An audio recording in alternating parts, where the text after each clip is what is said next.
There's a world of difference between how philosophers talk about God and how believers do, because the God that appears at the end of a logical argument bears very little resemblance to a God that people actually pray and sing to. Philosophers, at least in the West, are heirs of the Greeks, where reason, argument and logic are seen as the sole arbiters of truth, but religion is not like this. Religion is of the heart and not the head. As Tertullian once wrote, what indeed has Athens got to do with Jerusalem? This misrepresentation of God is, as Blaise Pascal put it, a mere God of the philosophers and scholars only. For example, the ontological argument, which tries to prove God through the idea of necessity, is one of the most concise and impressive pieces of philosophy you can have. But for all its flaws, one of the biggest issues is, what does it actually prove? A God who is treated little differently to a triangle or an imaginary number is hardly one that's going to fill out the pews or crowd out a mosque. And the same is true for all arguments for God.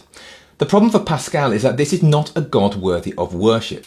This is not a God who takes an active interest in the world and who listens to and responds to prayers and is present in the believer's day-to-day life. Many non-believers assume that the religious mindset is an intellectual assent to some bearded man in the sky. But faith is a background and constant presence. It's what explains and motivates everything.